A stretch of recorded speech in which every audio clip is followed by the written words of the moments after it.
Hi guys, welcome back to the channel. I'm Office Bloke Daz. I'm Gaynor. Office Bloke Aidan. Here we are, all three of us. Patreon's your thing. Check out the link in the description below. Loads of stuff on there. You won't be disappointed.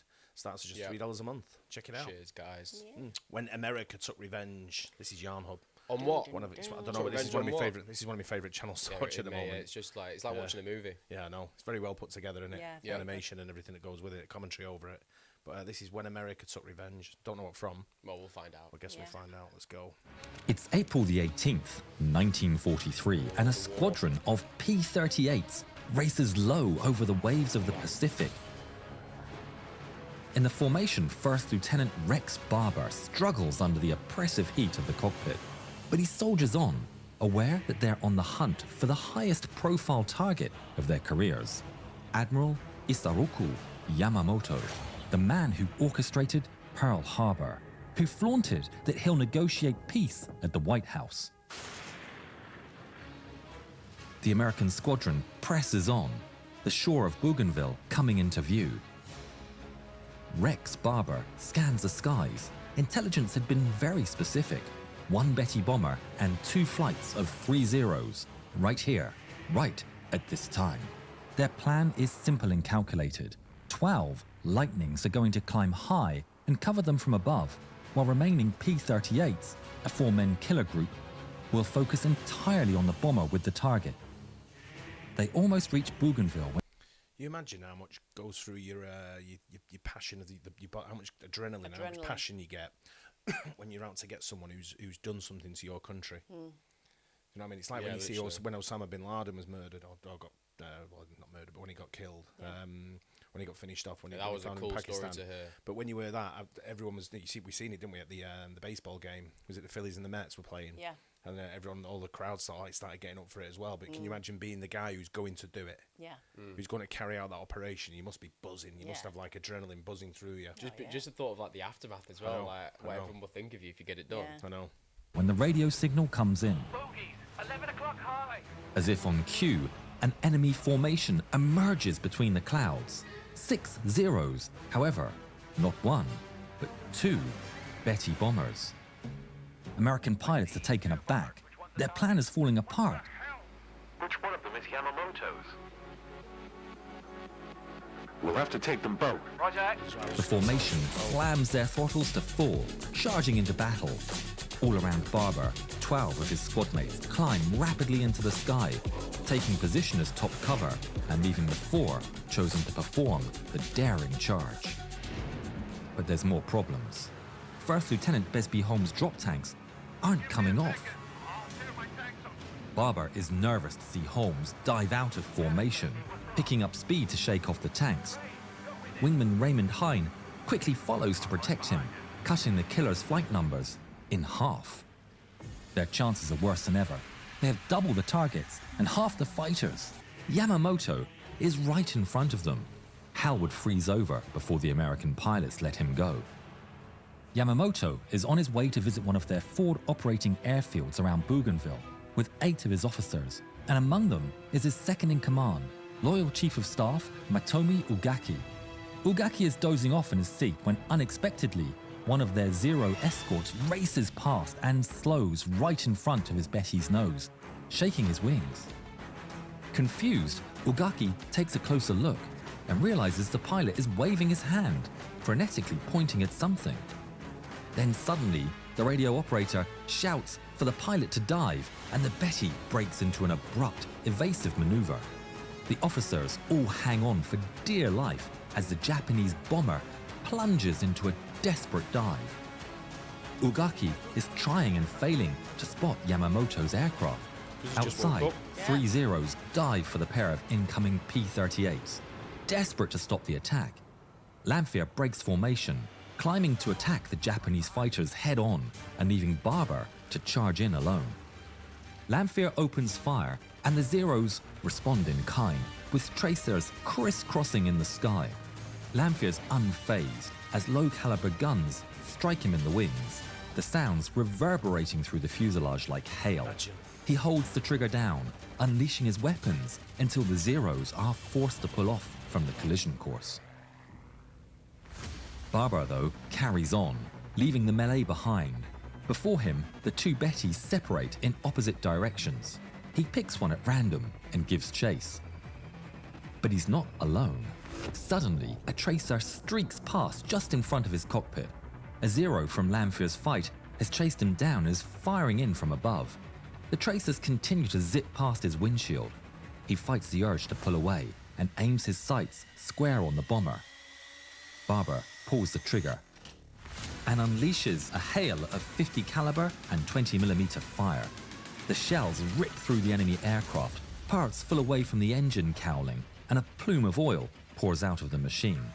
But Barber is relentless. He holds the trigger down, even as he hears and feels his own aircraft being hit from behind.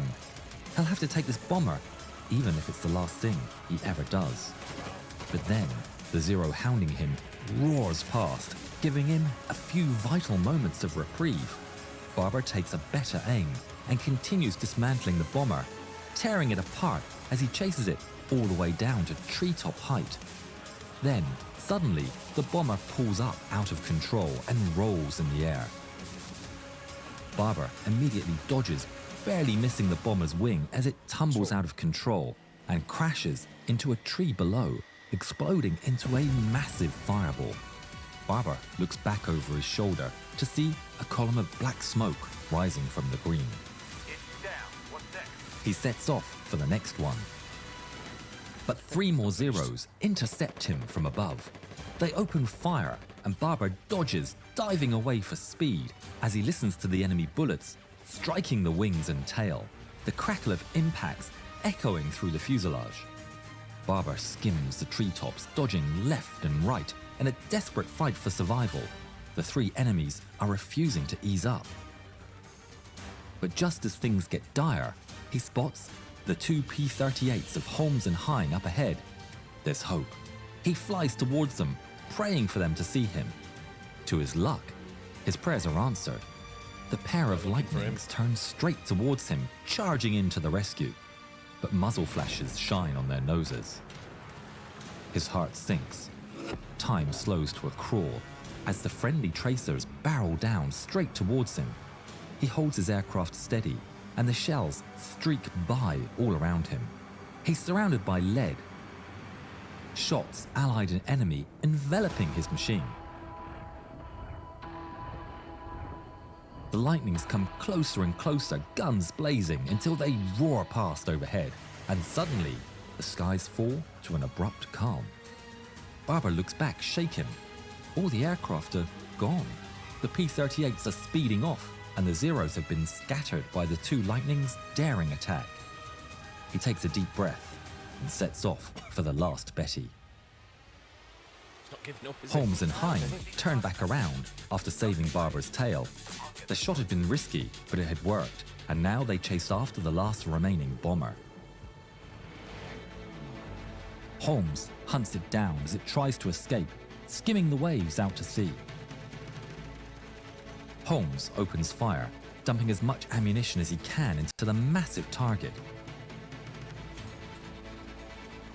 But the aircraft stubbornly remains aloft as it fills more and more of his windshield. Go down or blow up. Damn it. He keeps up the attack for as long as he dare, How does it stay up for so before long? dodging low, sending his P-38 roaring through the gap between the enemy and the sea. Rex Barber watches his squadmate narrowly avoid collision with a severely wounded Betty, but then he quickly realizes that the target is still flying. He dives in without skipping a beat and gets right on the bomber's tail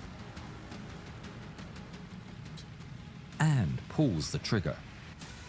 His volley strikes the fuel tank and detonates the fumes. The bomber is engulfed in flames and plunges into the sea. Barber has no time to react, and he flies straight into the explosion with flames surrounding his aircraft. But he emerges on the other side, unharmed.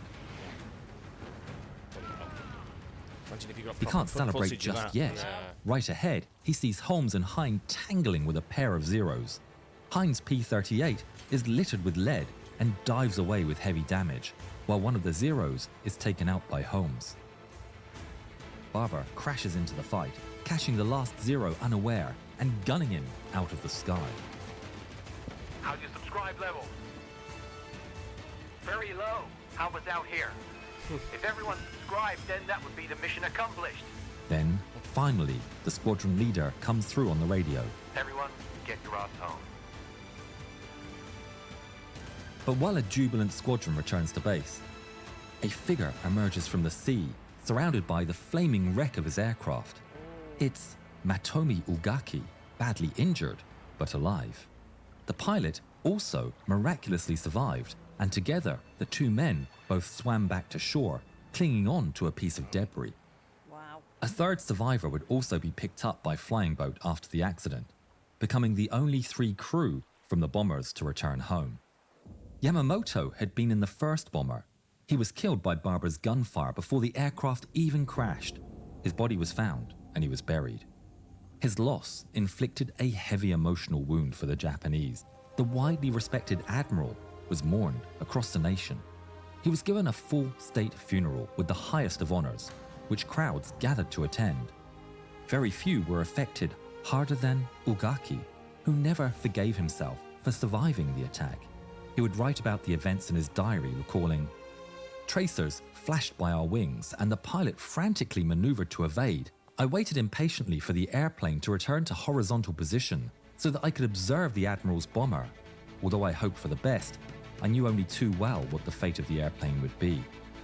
The P-38's nose seemed to burst into twinkling flame, and suddenly the bomber shook from the impact of the enemy's machine gun bullets and cannon shells. Everything turned black. I felt the crushing force of salt water pouring into the fuselage, and almost immediately we were below the surface. Ugaki continued to serve in the Navy for the rest of the war, until the Emperor declared the end of hostilities on the 15th of August 1945. Indignant, that same day he dressed in his officer's clothes, took a ceremonial sword gifted to him by Yamamoto, and set off in the last kamikaze attack of the war.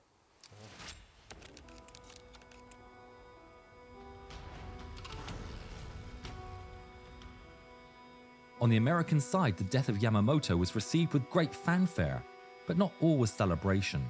Tragically, First Lieutenant Raymond Hine would never make it home. His crippled P-38 gave out underneath him somewhere in the return flight. Oh, damn. Every member of the flight would be given the Navy Cross for their involvement in the attack. Rex Barber would survive the war and return home, passing away on July the 26th, 2001. They're great, aren't they? Yeah. Yeah, it's good. Gives you Very loads well of because put I don't. together. I mean, World War II was a real horrendous sort of like event that went on, Yeah. a global event. But I don't really know much about it. I know both my granddads were in World War II. One was in Burma, and the other one, I don't know where he was stationed. I think Germany. Not Germany, but that'd have been bad. He was stationed in Germany. Yeah, he wasn't German. But I think he was fighting in Europe, my other granddad, whereas one of my granddads was in the Far East. But it was some of the stories they used to tell you as a kid. I mean, I was only a kid when they both passed away, but I remember some of the stories being like 7 or 8 years old, like when they finally passed. But the stories they told us was just amazing. You know, especially the one who was in the Far East. He'd tell you stories. He was in the proper jungle sort of I think one of them was lying. I think what my dad used to say about my other granddad that used to wash the aeroplanes. Because his dad was proper in the jungle fighting. He's got like, shitload of medals sort of thing for stuff he did. And whereas my other one didn't really have many medals. He had like he had just a small bunch. Participation Yeah, finished third. He ironed the uniforms. But my nan was also she was also a Wren. Yeah, my grandma was a Wren. Yeah, so she was in the Navy as well, sort of thing, or whatever division that comes under. Correct me if I'm wrong as well. When they're doing this, is like over Japanese land? Yeah. And then like they're flying back. Where are they just flying back to like a base that they've got in like Probably like Solomon Islands or like probably or Hawaii. Palau? Nah, I don't know Hawaii's if way it's too far. Yeah. Well, they would have made it there first. I don't know where they would have got. Probably somewhere like you're saying, Solomon Islands, Palau, somewhere. All around that neck of the woods. It could have been any of the. There was quite a few sort of like areas there that were all foes, friendly sort of like areas, wasn't it? Yeah. Sort of thing. And then you had a lot of Papua New people where you Guinea could, but you had foe there as well. You never know if you're going to get shot down as well. Yeah. It was a massive conflict, wasn't it? Well, I mean, yeah, they're probably both trying to take that island for the land strip. Yeah. Really. Yeah. Because if USA don't have that land strip, they can't really go into Japan. No, and I think that's what didn't the Philippines play a big part in it. And all Yeah, that over probably. there, so like in that neck of the woods as well. Sort of an area, Yeah. isn't it? Yeah. But it was it was a crazy conflict, but some great stories that come out of it. You know, from people that lived it. It's a great story as well, out there, isn't it? Yeah. Anyway, I hope you guys enjoyed that great channel. Don't forget to like and subscribe, and we'll see you on the next one. Cheers. Cheers. Bye.